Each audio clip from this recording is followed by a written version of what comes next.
পীরদের যখন বয়ান হয়, ভক্তরা যখন বসে থাকে, পীর যখন বয়ান করে, পীরদের কেরামতের যখন আলোচনা হয়, তখন মজলিসে খই ফুটে। আর কবরবাসী সম্পর্কে এমন কেসা কাহিনী বলা হয়, আর মজলিস তখন মনে হয় সুবহানাল্লাহ, মানে পীরের মুখ থেকে কথা বের হওয়ার আগে আল্লাহু আকবার আর সুবহানাল্লাহ পরে গোটা মজলিস ফাটিয়ে দেয়।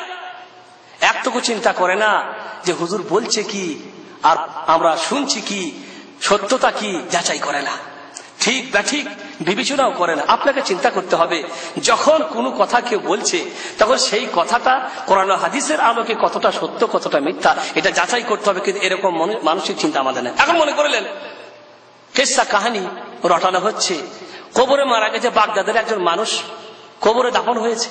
দাফন হওয়ার পরে মুনকির নাকির ফেরেশতা আসছে, তিনটি প্রশ্ন তো করবে, তোমার আল্লাহ কে, তোমার রব কে, তোমার দিন কি, আর নবী কে ছিল। এই তিনটি প্রশ্ন করার জন্য মুনকির নাকির ফেরেশতা আছে। বাগদাদ শরীফে মারা গেছে একজন ভক্তকার আব্দুল কাদের জিলানী, তার কবরে আসছে। কবরে যখন প্রশ্ন করেছে তখন সেই ভক্ত আব্দুল কাদের জিলানী বলছে, আমি আব্দুল কাদের জিলানীর ঘোড়ার ঘাস কাটি। বাবা, তুমি আব্দুল কাদের জিলানীর ঘোড়ার ঘাস কাটতে, মানে তার কামলা, সাক্ষুল মাপ, তোমার তো কবরে আযাব হবে না। মানে এটা আল্লাহ ওয়াদা দিয়ে দিয়েছে কি, যে সারা পৃথিবীতে আব্দুল কাদের জিলানীর যত ভক্ত থাকবে তাদের কারো কবরে আযাব হবে না। কেন? আব্দুল কাদের জিলানী যখন মারা যান, কবরে গেছে, মুনকির নাকির ফেরেশতা তার কাছেও আসছে। আসার পরে জিজ্ঞেস করছেন যে ওই প্রশ্ন, বাধা করা প্রশ্ন, সবাই তো আমরা জানি প্রশ্ন কি হবে। প্রশ্ন যখন হয়েছে তখন আব্দুল কাদের জিলানী বলছেন, আমার প্রশ্নের উত্তরের আগে আমি প্রশ্ন করবো, সেই উত্তর দাও। বলে কি?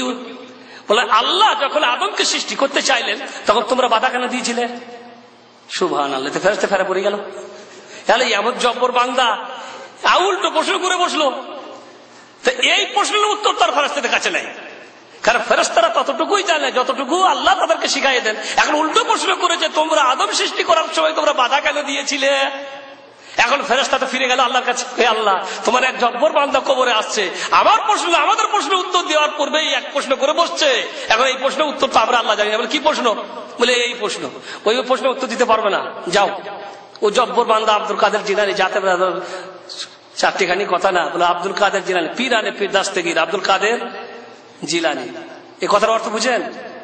পীরানে পীর দাস্তেগীর, পীরানে পীর দাস্তেগীর, দাস্তে মানে কি?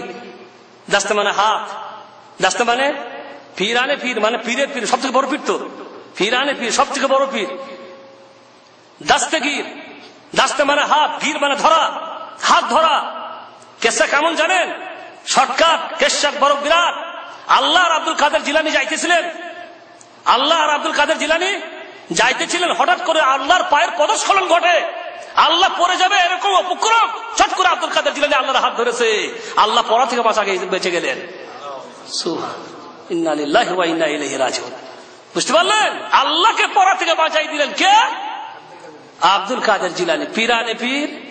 এই হয়েছে দাস্তেগীর, দাস্তে মানে হাত আর গীর মানে ধরা। আল্লাহর হাত ধরে বাঁচাই দিল। বাপ রে বাপ। আর পীর সাহেবের মজলিসে যখন আলোচনা হয়, মজলিসে খই ফুটে, বাপ রে বাপ, কি চারটিখানি পীর আল্লাহকে বাঁচায় পড়া থেকে। চিন্তাও করে না আব্দুল কাদের জিলানী কে আর আল্লাহ, সুবহানাল্লাহ, স্রষ্টা আর সৃষ্টি।